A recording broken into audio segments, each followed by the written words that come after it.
Let's begin with the first finalist, Binibini from Iloilo City, number 5. Kindly pick your judge.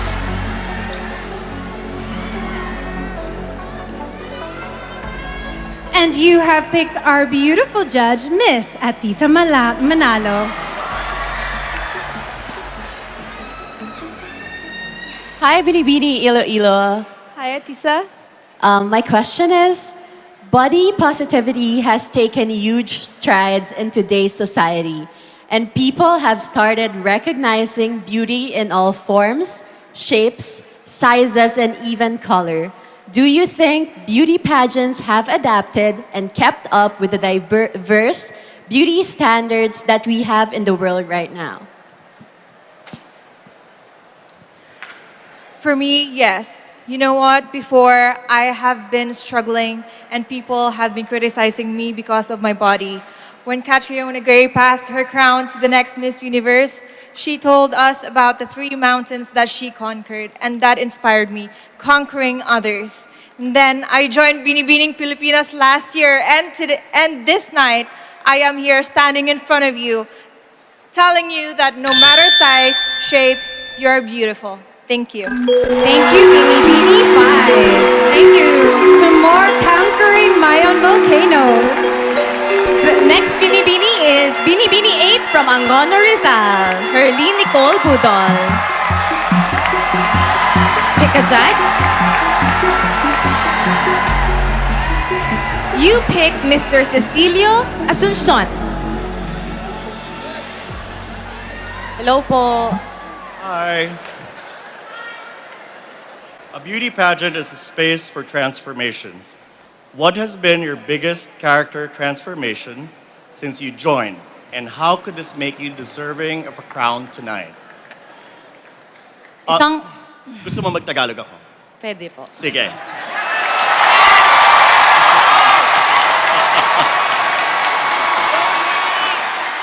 Mag-Tagalog tayo. Ang beauty pageant ay isang lugar para sa transformasyon.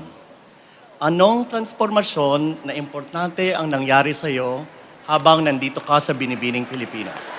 Maraming salamat po.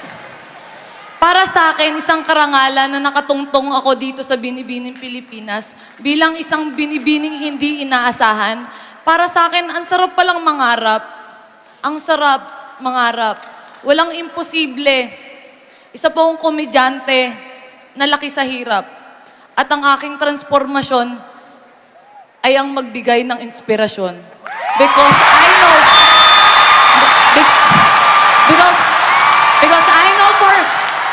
Because I know for myself that I am beautiful. Because I know for myself that I am uniquely beautiful with a mission. Salamat po. Thank you, Binibini 8 from Angono, Rizal. Salamat. Our next Binibini is Binibini 17. Please step up. It's your turn for the question and answer round. Kindly pick a judge or a guest panelist. And you have picked Judge Mr. Rico Hizon. Right, here you go. Binibining 17, Miss Tacloban, here's a question for you. A previous quiz segment in a reality competition revealed that many of our young kababayans, young Filipinos, are not anymore aware and familiar with our own national heroes. For you, how important is it to look back at our history and learn more about the personalities about our past in order to build a better future? Thank you. I believe that it is really important and we should not disregard our history. Because why? It is part of our culture, it is part of our past, and it is part of who we are today as a Filipinos. Maraming salamat. Thank you. Up next is Binibini 23 from Cebu.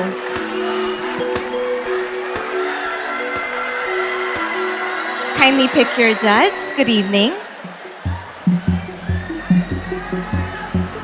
You picked a guest panelist on video, so turn around.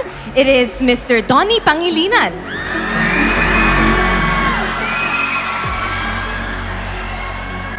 Magandang gabi po, Binibining Pilipinas. The question is, on a scale of 1 to 10, how would you rate yourself as a responsible Filipino citizen, and why? As a responsible Filipino citizen, I'd like to give myself a good 8 because I know that there's always room to improve. There's so much I don't know, but there's so much I'm willing to learn, and I hope to do that with you. Thank you, Binibini 23. Up next, we have Binibini 28. Kindly pick a judge or a guest panelist from the bowl. Thank you very much. We have another guest panelist who will ask their question on video, and it is Senator Rizal Hontiveros.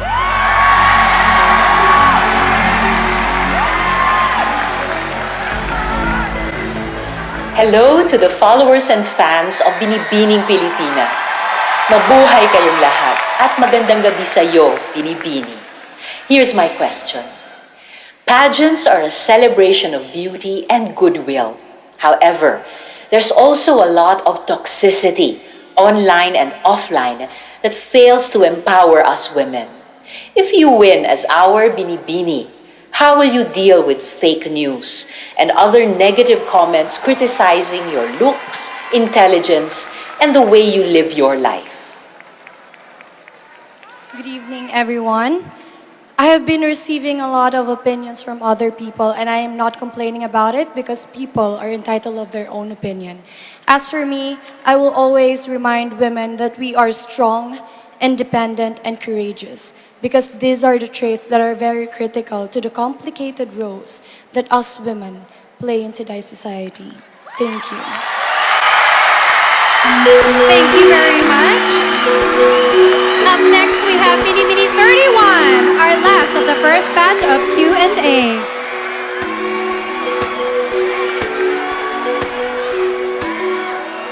You may now pick your judge, Binibini 31. You picked a guest panelist, Miss Abina Apaya.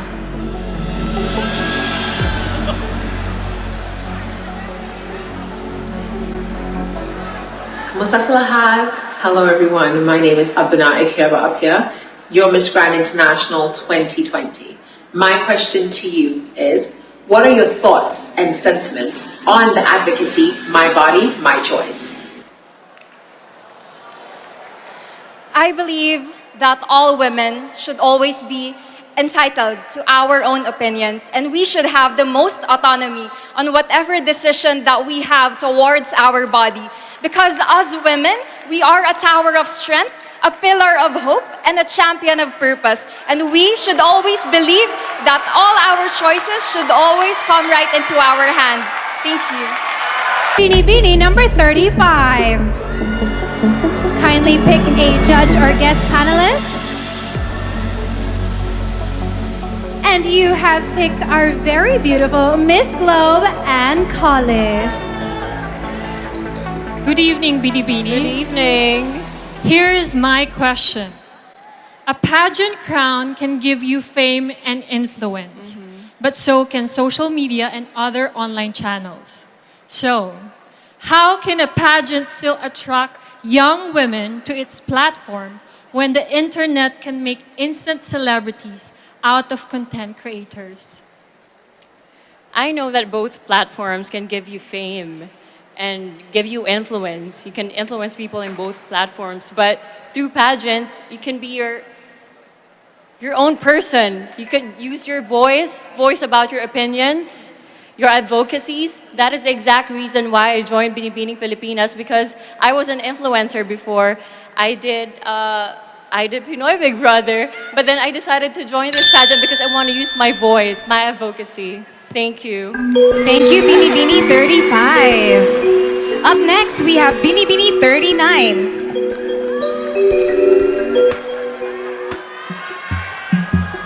You picked Mr. George Barcelon.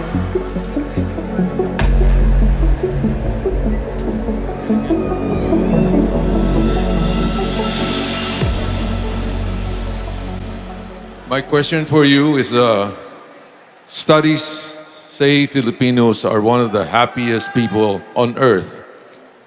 Why is this so, despite the huge challenges Filipinos face every day?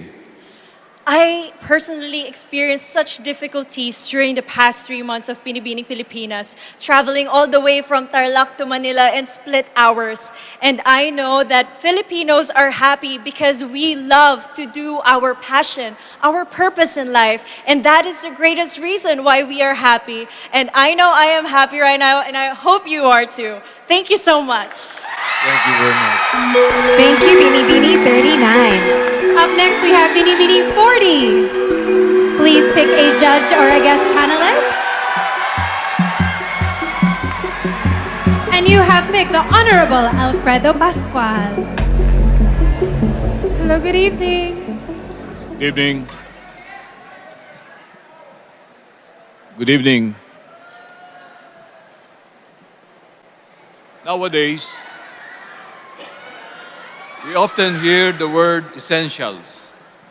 At this point in your life, what are the missing essentials? And why do you say so?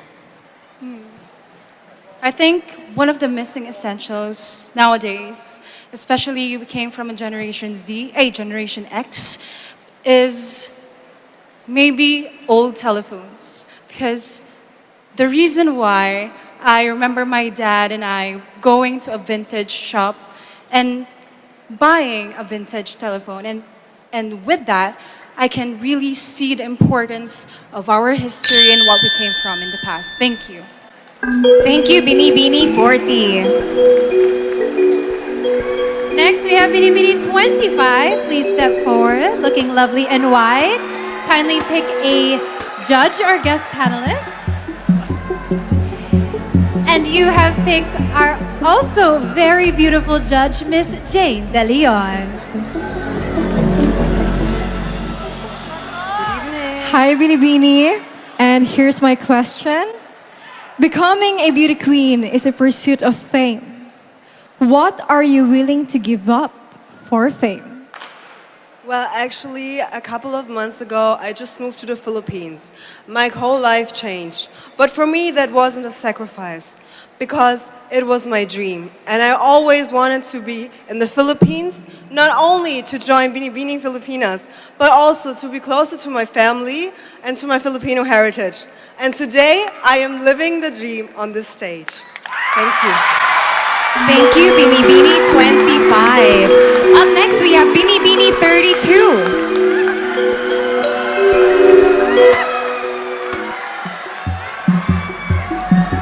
You picked His Excellency Ioannis Periotis.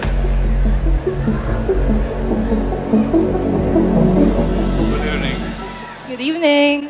I would like to ask you, what would you rather be? A person who leads or a person who innovates? Well, I would rather be a person who innovates, especially nowadays. That is what we need. We need innovators. We need people who would push us further in our future. Because what we need is people who would help us to have a more progressive future.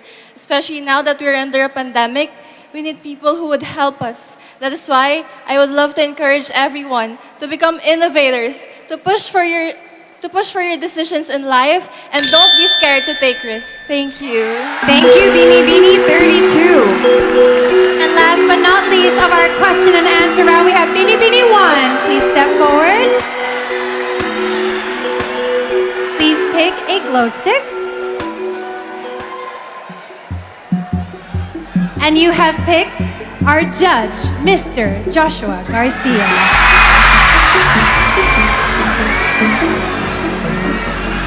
Hello. Good evening. Magandang gabi. Magandang gabi po. Okay, here's your question. Personally, how do you distinguish a historian from a marites? A historian is one who recognizes our painful past with factual evidence, looking back at our rich, vibrant history, and as well at the times when our humanity was trampled on and our heritage was almost erased. If we look at our past, we can surely move onward and upward and rebuild, rise from this pandemic, and dream for a safer, healthier, and happier Philippines.